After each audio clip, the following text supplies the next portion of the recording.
Boa noite, alunos do terceiro ano do ensino médio, terceiro ano A e terceiro ano B. Vocês devem estranhar porque nós começamos a nossa aula falando sobre o período da Idade Moderna. Lógico que nós não terminamos ainda o assunto do período da Idade Moderna. Nós vimos apenas o Renascimento, a Reforma, a Contra-Reforma. Mas como vocês estão fazendo o terceiro ano e a gente está tentando fazer uma revisão do segundo ano, alguns assuntos que vocês não viram no segundo ano, mas vocês também têm que ver o conteúdo do terceiro ano. Então hoje nós vamos ver um conteúdo do terceiro ano do ensino médio. Tá? Na próxima aula a gente vai fazer uma readaptação, eu vou fazer um outro vídeo continuando aulas de conteúdos do segundo ano, tá, ok? Então hoje a gente vai estudar sobre o imperialismo, né? Ou seja, a segunda revolução industrial, que é a industrialização do século XIX, né? E o imperialismo. Então esse é o assunto que nós vamos ver agora com vocês, tá? Que é chamada segunda revolução industrial, né? Então está aqui, segunda revolução industrial. O que vai caracterizar esse período chamado Segunda Revolução Industrial, né, que corresponde a 1850, né, que vai marcar esse período da Segunda Revolução Industrial. A gente viu lá no segundo ano que é a Primeira Revolução Industrial, que ocorre no século XVIII, a partir de 1750. Mas o que de fato caracteriza essa Segunda Revolução? Se caracteriza-se pela descoberta de novas tecnologias, né, aplicado dentro da indústria, no transporte e na comunicação, principalmente nessas outras áreas. Então, olha, o que nós tivemos de modernização, de surgimento de novas tecnologias que marcou todo esse processo da segunda revolução industrial? Então, a segunda revolução industrial é isso aqui, ó, é caracterizada pela descoberta de novas tecnologias aplicada na indústria, nos transportes e nas comunicações. Então, ó, nós tivemos a descoberta em 1856 de um processo de fabricação de aço, tá? Chamado processo Bessemer. Então, isso, de certa forma, vai melhorar o processo industrial, porque o processo de fabricação de aço. Então, e essas novas tecnologias que vão surgindo, elas vão caracterizando a segunda revolução industrial. A outra invenção é a invenção do dinâmico, em 1850. A invenção e aperfeiçoamento do motor de combustão interna, que é a partir de 1870. Então, todas essas inovações é que vai caracterizar a chamada segunda revolução industrial. O que vai mudar no transporte? Olha, o aumento progressivo de ferrovias, até mesmo para você escoar, né, a produção, ou seja, né, levar, né, a população de uma região para outra. Então isso tudo vai facilitar, principalmente o uso da locomotiva, a construção dos primeiros automóveis, isso tudo dentro do transporte. O que mudou na segunda revolução, que vai caracterizar a segunda revolução industrial? No transporte, o aumento progressivo da construção de ferrovias, o uso da locomotiva, a construção dos primeiros automóveis. Na comunicação, o que facilitou, o que aproximou uma civilização da outra, né? Uma população da outra? Comunicação, invenção do telégrafo, a criação do telefone. Então isso foi trazendo a população mais perto, né? Um continente mais perto do outro. Agora aqui nós vamos ver sobre o imperialismo ou neocolonialismo. Como eu falei para vocês lá no início, que nosso assunto é sobre a revolução, a segunda revolução industrial e o imperialismo, porque o imperialismo ele pode ser denominado de neocolonialismo, é um novo sistema de colonização. Nós vimos que no século XV e XVI ocorreu a chamada colonização, né, o colonialismo, a conquista de novos territórios. E aqui é o novo colonialismo. Então, esse imperialismo, olha, A dominação dele é uma dominação política, econômica, social das nações da Europa, mais os Estados Unidos e o Japão sobre o continente da África, da Ásia e da América.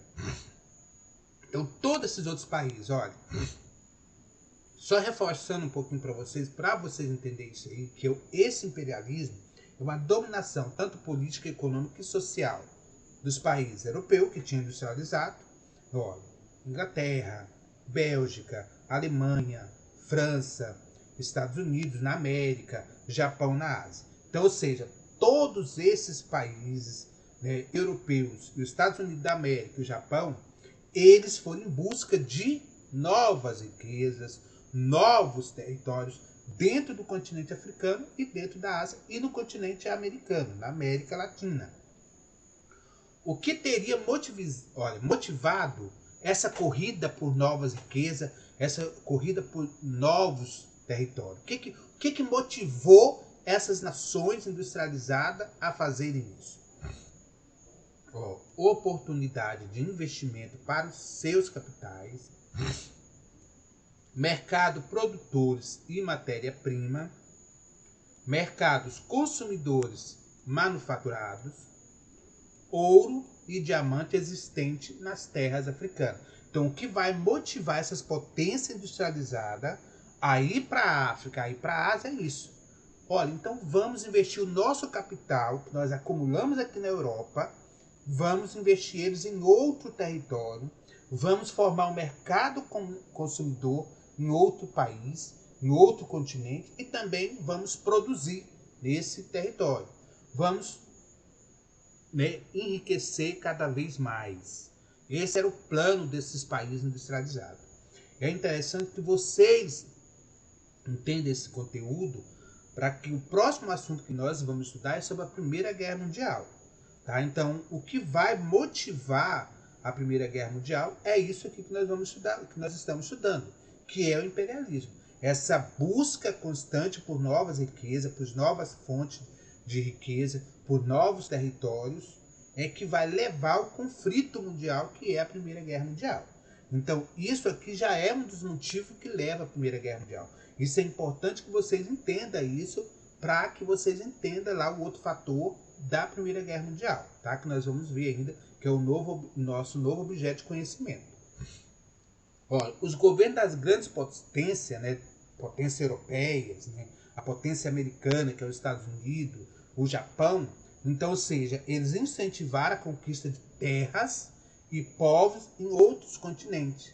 Depois usava essas ações imperialistas para despertar o orgulho nacional entre os cidadãos do país.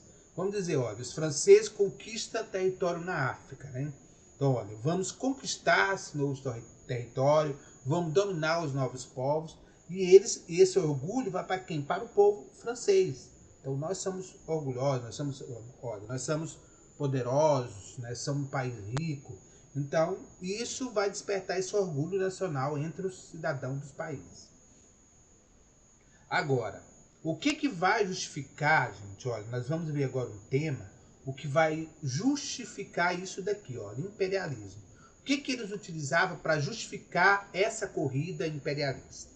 Então aqui, ó, nós temos essas teorias chamadas teorias racistas do século XIX. Então, para justificar essa dominação imperialista sobre os outros povos, os europeus desenvolveram-se um conjunto de ideias preconceituosas, né? Como? Então, e essas teorias que foram criadas, que nós vamos, né, ver agora, essas teorias elas se tornaram teoria baseada na ciência. Então, olha, eles usaram, primeiro, o racismo. Olha, a raça branca, ela merece dominar a raça inferior. Então, nós estamos indo para a África, para a Ásia, porque nós somos brancos e nós somos superior e vocês inferiores. Então, essa era uma teoria que eles utilizavam para dominar os territórios e também para justificar essa dominação. O outro fator é esse aqui, que é o etnocentrismo. O que quer dizer? Olha, nós somos centro, né? Etnocentrismo, já fala, somos centro de tudo. Nós somos países industrializados. Então, os brancos civilizados estão levando progresso para o povo primitivo. Quem era o povo primitivo? Os africanos, os asiáticos, que era considerado inferior. Então, baseado nessa teoria do etnocentrismo, os europeus eram os brancos civilizados e eles estavam levando o progresso para os países primitivos. E esses países primitivos, esses territórios que foram dominados por essas potências industrializadas, né, como os países europeus, os Estados Unidos e o Japão. A outra teoria é o darwinismo social, né? Então, olha, que ele justificava também o porquê desse domínio territorial. Na luta pela sobrevivência, as nações mais fortes sobreviviam, as mais fracas se combiam, né? O que fala? Morrem. Então, nós somos, né, os europeus são os mais fortes, nós somos mais fracos, então nós vamos desaparecer. Então, quem for mais forte domina o outro. Quem não aguentar, morre. Então, essa é uma outra justificativa, que é o darwinismo, né? A lei do Charles Darwin. Então, olha, no século XIX, as teorias racistas que nós vimos agora foram consideradas científicas e justificaram a dominação imperialista na Ásia e na África e na América, e também no continente da Oceania. Então, essas teorias que nós vimos agora, anteriormente, elas vão no século XIX ser teorias consideradas científicas e elas vão justificar a dominação imperialista dentro desses outros continentes, tá? Desculpa por eu estar tossindo, que foi muito tempo sem a gente estar presente, dando aula todos os dias, explicando, então vai dando aquela coceirinha na garganta, tá? Olha, por se considerarem superiores, né? Quem considerar superior, professor? Os países europeus. Eles tinham o dever de civilizar os demais povos. Então, os países industrializados, né, como os países europeus, os países industrializados, eles tinham o dever de levar a civilização aos demais povos. Isto é, o dever a eles no progresso e os bons costumes. Então, era obrigação deles. Em outras palavras, devia ter uma missão civilizadora para com os povos de cor. Então, nós vamos levar o progresso para vocês, a civilização para vocês, tá? Então, essa é a teoria. Aqui são achagens, né? Que eles mostram que a África é como se eles estivessem levando novos conhecimentos para os africanos, novas culturas. Aqui é a riqueza que eles vão tirar do território, né? Principalmente, na América é o ouro. E aqui a gente vai falar sobre a África entre o século XVI e o século XIX. Olha, entre o século XVI e o século XVIII, a África assistiu um aumento populacional. Esse aumento populacional ele é decorrente principalmente das técnicas agrícolas e de incorporações pelos africanos de plantas, né, trazidas dos americanos, como o milho, a mandioca. Então, esse aumento populacional gerou uma busca de terra fértil. Então, os próprios africanos eles foram ocasionando guerras entre alguns reinos, formando-se os maiores reinos. Então, olha, devido a esses novos conhecimentos, essas novas técnicas que eles foram tendo, então a população foi aumentando, então eles precisavam de terras férteis para desenvolver a plantação de milho, de mandioca. Então os próprios africanos foram entrando em conflito entre si, dentro do próprio continente africano. Então um reino dominava o outro reino, né? Então dessa forma foi entrando em conflito entre eles mesmos. Tá aqui só um mapa, né, da época para vocês verem. Isso aqui são os reinos africanos, né, que eles foram, de certa forma, foi dominando, foi conquistando novos territórios, principalmente terras férteis, para desenvolver sua agricultura. Agora aqui nós já vamos falar sobre o imperialismo na África, né? Ou seja, aqui nós vamos falar sobre os franceses dentro da África, quando eles começaram a dominar o continente africano. Então, de 1880, 10% do território africano estava ocupado pelos europeus. Isso em 1880. Né? Em 1900, os europeus já tinham se apoderado 90% do território africano. Tá? Então, ou seja, os europeus já tinham conquistado 90% do território da África. Olha, por exemplo, os franceses, quando eles vão para a África, eles vão dominar a região da Argélia. Então, por volta de 1830, os franceses instalaram-se na Argélia um sistema chamado de protetorado. Protetorado. O que quer dizer esse protetorado? Olha, sistema de dominação em que o país conquistador permite a existência de um governo local, dos próprios argelinos. Então, ou seja, então eles vão criar um governo, pegar uma pessoa do local para governar o território dominado pelos franceses. No caso, eles dominaram qual continente? A Argélia. Então, ou seja, essa pessoa da Argélia ficava responsável em fiscalizar rigidamente por meio de um representante seu, chamado diretamente de resistente. Então, vamos dizer aqui, aqui na Argélia os franceses estavam dominando, eles estavam no protetorado e eles pegam um próprio membro da Argélia, governante, para dominar o território da Argélia, mas a mando de quem? Dos franceses. Então, eles criam esse protetorado. Olha, vocês vão comandar o território, mas vocês vão obedecer à lei nossa dos franceses. Além disso, os franceses vão pedir para que eles, obrigam os angelinos a aprender a cultura dos europeus, principalmente dos franceses. Olha, posteriormente assumiram-se o governo e obrigaram a população local a trabalhar para eles na cultura de oliveiras, de vinhas, frutas e legumes, destinado principalmente ao que? À exportação. Então, tudo que se produzia na Argélia era para atender o comércio de quem? Dos franceses. Muitos missionários, educadores, deslocaram para a África, a fim de transmitir a cultura ocidental que ele julgava ser superior à cultura dos demais, a cultura dos africanos. No entanto, essa obrigatoriedade do assunto da cultura francesa foi suprimida. O que é suprimida? Foi desaparecida, ela foi abafada. Por quê? Pois, segundo os franceses, estava tornando perigosa para os angelinos. O que quer dizer isso? Se você está ensinando a cultura de um país para um outro povo, igual os franceses impondo a sua cultura para os angelinos, então eles iriam aprender a cultura, então isso, de certa forma, iria facilitar até mesmo para eles reconquistar o seu território, eles já passariam a conhecer como eram os franceses. Então os franceses foram suprimidos. Vamos parar com isso, que isso não está certo. Eles não podem ter um conhecimento da nossa cultura.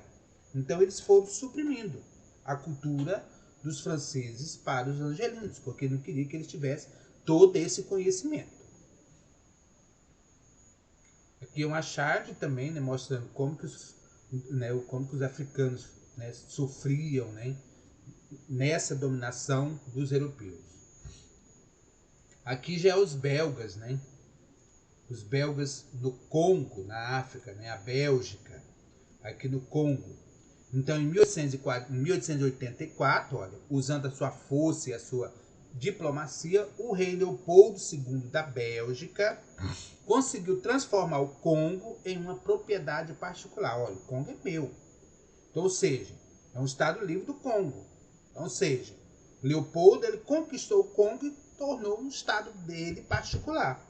Explorando a mão de obra africana, Leopoldo II atraiu do Congo uma fortuna incalculável, principalmente em borracha e marfim, que era o bicho de elefante, os dentão do elefante.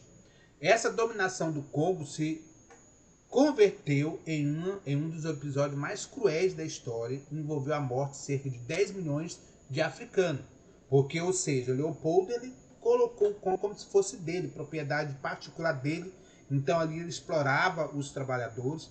O Porque quando a gente vê essa questão do imperialismo na África, pessoal, a gente vê o seguinte, olha, os africanos não agiram, eles deixaram ser dominados pelos europeus e pronto, não. Eles lutaram, eles não aceitavam essa dominação. Muitos lutavam e aí que vinha a questão da morte, a exterminação dos africanos.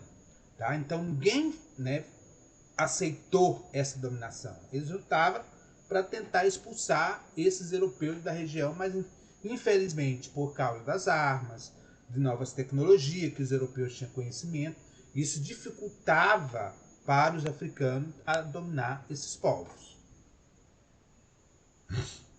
Aqui só são, olha, imagem como que mostrava essa questão dessa dominação, essa escravidão que era feita com os negros, né? Os povos europeus faziam em relação aos negros. Aqui já é os britânicos, né? Os britânicos na África, né? Ou seja, a Grã-Bretanha. A Grã-Bretanha foi um dos países que lideraram a corrida pela África, né?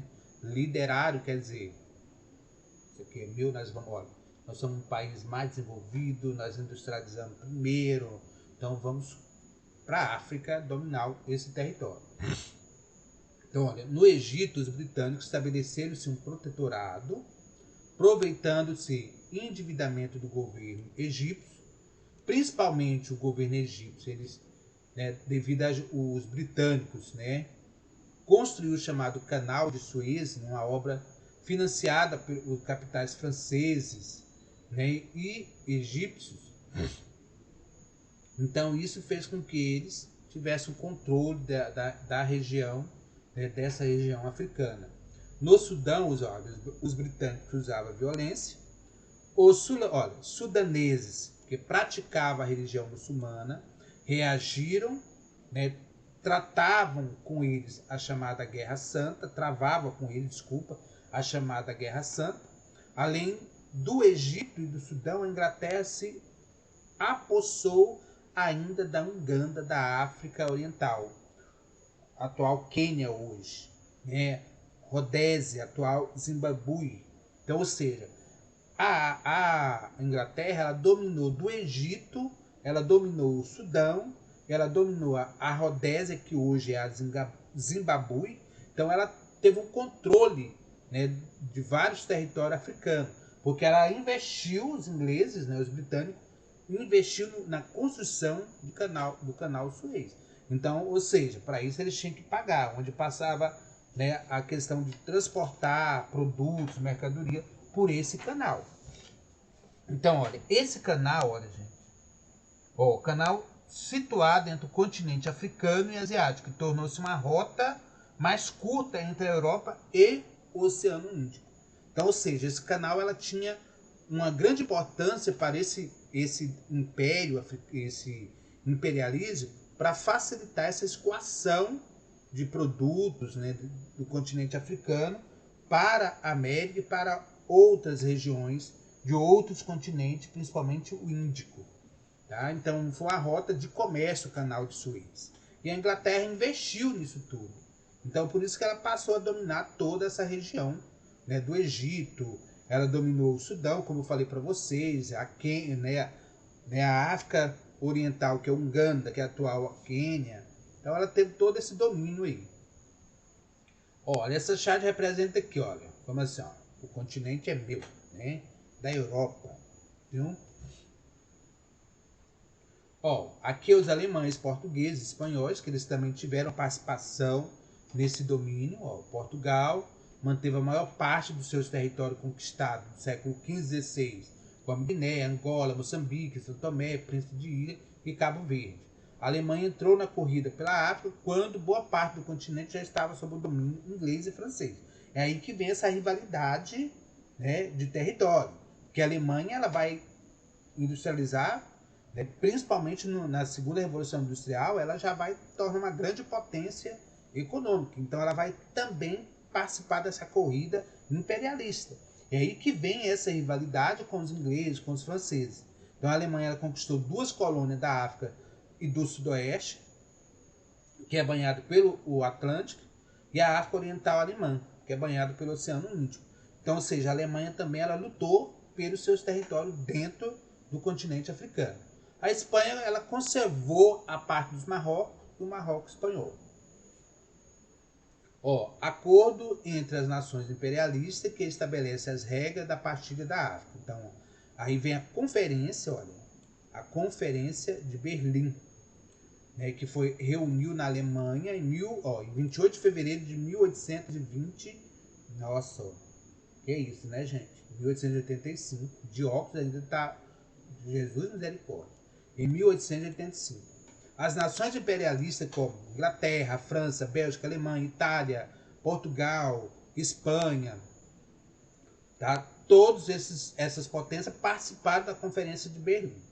Então essa conferência era para estabelecer, né, a partilha da África. Quem vai ficar a África, né? Quem vai dominar determinadas áreas, o que vai ficar estabelecido. Então tudo isso aí vai ser decidido na Conferência de Berlim, tá?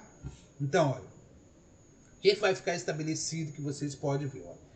Que uma nação europeia só teria direito a um território africano se comunicasse a sua ocupação e as demais nações e enviasse para a área uma autoridade capaz de fazer respeitar o direito adquirido. Então, na Conferência de Berlim ficou estabelecido isso aqui. Então, eu posso, né, ter território africano, mas eu tenho que comunicar que esse território que eu dominei, né, que eu tenho autoridade sobre ele. Então, combinado também permitir livre navegação,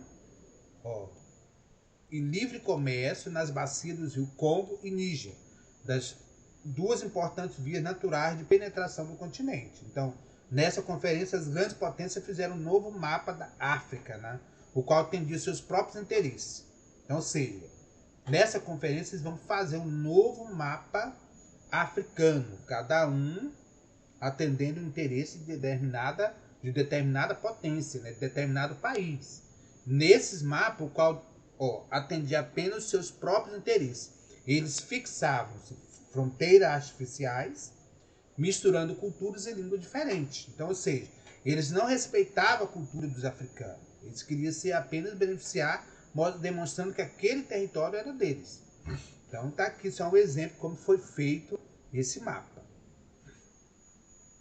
Olha, aqui nesse outro mapa dá para vocês verem, a Alemanha, então toda essa parte aqui verde escuro, era um território africano, mas dominado pelos alemães. A Bélgica, todo esse aqui laranjado, tá? Esse aqui é meu. A Espanha, que é essa parte vermelhinha aqui. A França, essa outra parte aqui, mais um vermelho mais claro, dominado pelos franceses. A Inglaterra, toda essa parte amarela, né? A Inglaterra abocanhou mesmo, né? É por isso que ela fala que foi um dos primeiros a chamada corrida imperialista. A Itália, essa outra parte, um verde mais claro, que vocês podem ver aqui, Líbia, Somália, então Iribeia, essas outras partes. Aí vem aqui, Portugal, que esse laranjadinho tá aqui, Moçambique, tá? Que aqui já é dominado pelos os portugueses. Tem outra parte aqui também, Cabo Verde tá aqui, dominado pelos portugueses. São Tomé, Príncipe, aqui a parte dominada pelos portugueses. E aqui são países independentes, que essa parte aqui ainda com os africanos, a Etiópia independente, né, foi dominada. Então isso é o mapa, né, africano e a dominação de cada potência econômica. Aqui nós vamos falar agora um pouquinho sobre a Ásia, né, a partilha da Ásia. Então, olha, os britânicos na Índia, que nós vamos falar agora com vocês um pouquinho sobre os britânicos na Índia. Olha, britânico, pessoal, lembra? Os ingleses, lembra disso, viu? Os britânicos, olha, aportaram, ou seja, chegaram no litoral, né, da Índia pela primeira vez no século XVII. E aos poucos foram desalojando os comerciantes de outros países europeus. Por volta de 1750, os ingleses se apossaram da Índia e aumentaram os impostos sobre os tecidos indianos, elevando com isso os seus preços e ao mesmo tempo passaram a vender tecidos ingleses para os indianos. Ou seja, quando os britânicos chegam no litoral, né, da Índia, isso já no século XVII, a partir de 1750, eles vão dominando o comércio e vai impondo a sua mercadoria. Tanto que, olha, quando eles apossam do território da Índia, tá? Eles colocam os impostos muito caros sobre os tecidos da Índia, dos tecidos indianos, e vai, de certa forma, né, elevando os tecidos ingleses, né, para os indianos. Então, a Índia, os ingleses vão dominando o comércio, né, da Índia. Eles vão vendendo todo o seu tecido inglês dentro do território indiano, e sendo que os indianos vendiam seus próprios tecidos. Então, eles vão, né, é como se fosse assim, sufocando os comerciantes da própria Índia e vai estabelecendo o comércio de tecido com os produtos dos ingleses. Então, os pequenos comerciantes indianos vão enfraquecendo e a Inglaterra vai dominando, né? Os ingleses vão dominando o comércio de tecido. O empobrecimento do povo, os abusos das autoridades inglesas e a sua sucessiva crise de fome no país provocaram uma rebelião contra a dominação inglesa. Essa revolta contra os ingleses, né, devido à pobreza, o abuso da autoridade sobre os indianos, então provocou a revolta chamada a Revolta dos Cipaios, em 1857. Então os ingleses, no entanto, fizeram uso de metralhadora, canhões, parece que eu estou latino, canhões, né, e esmagaram a revolta. Então, ou seja, vamos primeiro entender o significado. Eu poderia até abrir outra página aqui para mostrar para vocês, mas vai ficar muito complicado. Então, olha, sobre a revolta do Cispaio, né? Olha, soldados, que era soldado nacionalista hindus da Índia, que integravam uma milícia destinada a servir e proteger os representantes do poder inglês, né, dentro da Índia. Então, eram os próprios soldados da Índia que trabalhavam para os ingleses para defender o governo da Inglaterra. Só que os ingleses, devido à pobreza, à fome, então esses soldados, esses hindus, revoltaram e provocaram a revolta do Cipai, tá? Tentando expulsar os britânicos, né, os ingleses da região. Mas só devido às armas dos ingleses serem melhores, serem mais aperfeiçoadas, eles sufocaram a revolta, né, esmagaram a revolta. Então a Inglaterra aproveitou-se disso e assumir diretamente o governo da Índia. Então agora quem manda somos nós, por meio do chamado vice-reino. Anos depois, a rainha Vitória da Inglaterra foi proclamada imperatriz da Índia, sem nunca ter pisado no território indiano. Ela lá na Inglaterra tornou-se, né, a rainha Vitória dentro do território da Índia, né, a imperatriz da Índia. Então, ou seja, os britânicos eles dominaram o território indiano, né, colocaram todo o seu domínio, sua força militar e dominaram o território da Índia. Aqui já é os britânicos, os ingleses dentro da China, tá? Não é na Índia mais, é na China. Vamos ver o que aconteceu lá. O Império Aixuxi chinês, nossa, né? Esse império, quando os britânicos chegam, a China era um império autossuficiente, tá? Olha, não tinha interesse nada pelos produtos do Ocidente.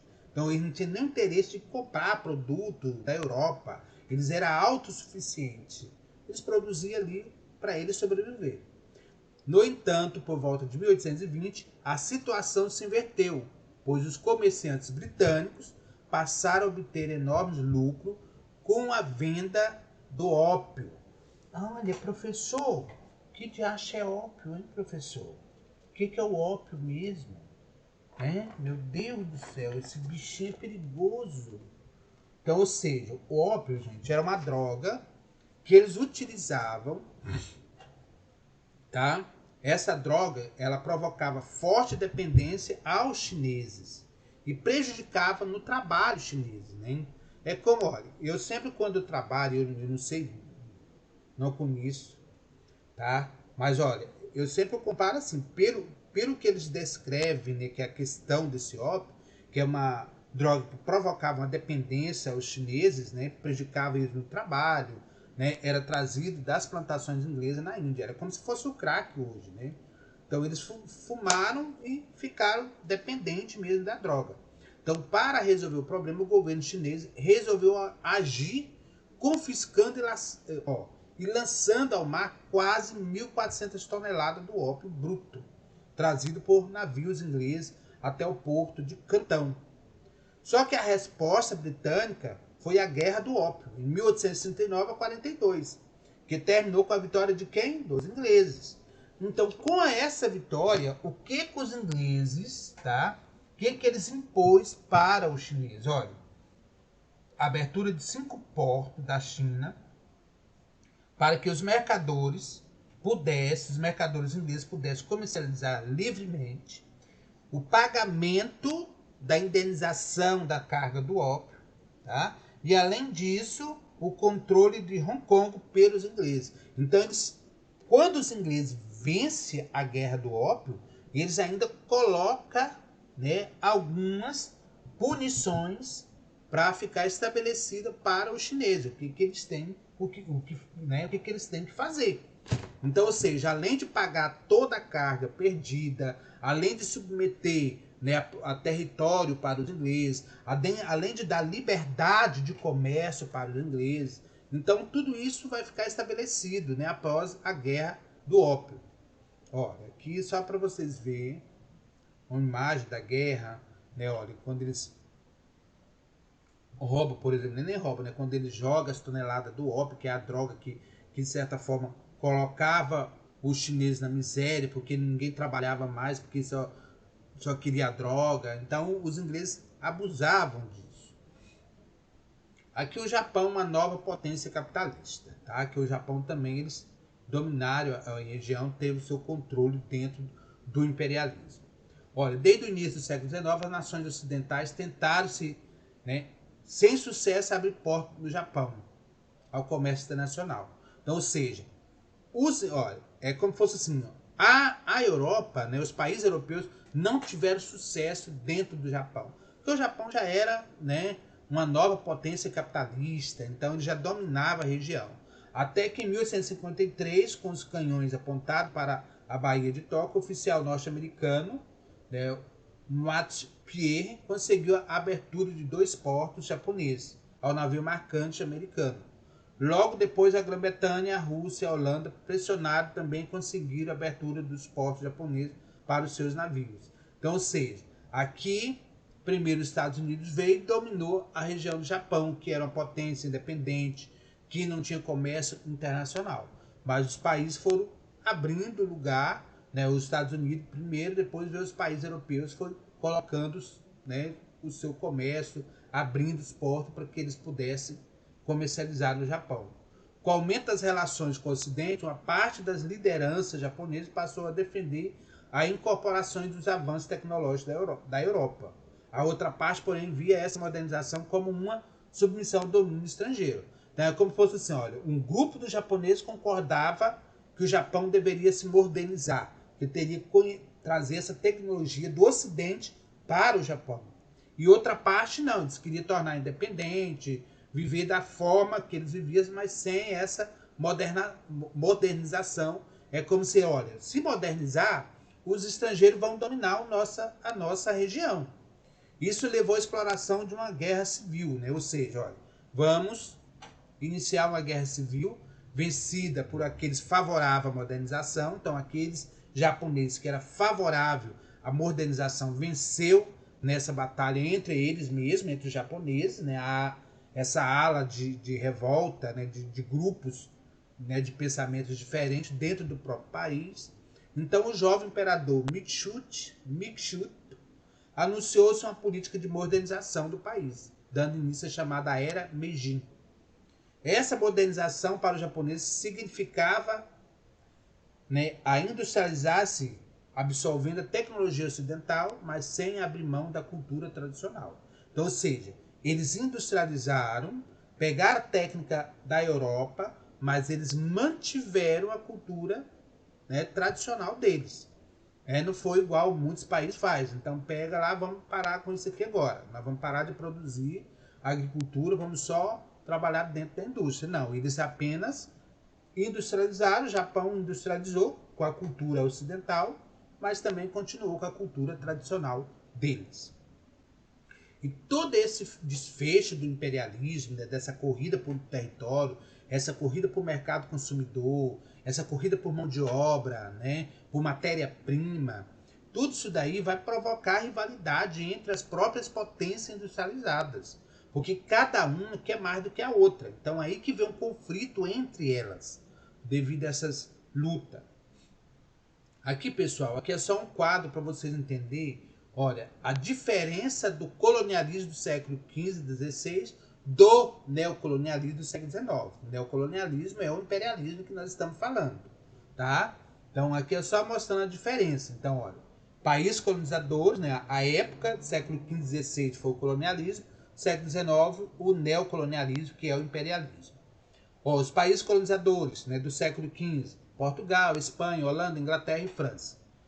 Do século XIX, França, Inglaterra, né? Então, todos esses países aqui, tá? Agora, lá no século XV, XVI, qual a região, qual é os países que eles, né, que eles iam? Não, vou pagar isso, horrível. Então, qual é o país, né, que eles iam, né? Que eles dominavam? Então, tá aqui, agora aqui, olha, a área colonizadora do século XV são essa, América e África, e a do século XIX é África, Ásia e Oceania, tá bom? Agora, os patrocinadores, a burguesia mercantil, que eram os comerciantes, e aqui os capitalistas industriais, tá bom? O que motivou no século XV, né, a busca de saída para a crise do crescimento da economia, né? A busca de matéria-prima, de mercadoria, né, de mercadorias tropicais, e aqui a busca de, né, de fonte de energia, matéria-prima para a indústria. Então aqui é a consequência, olha.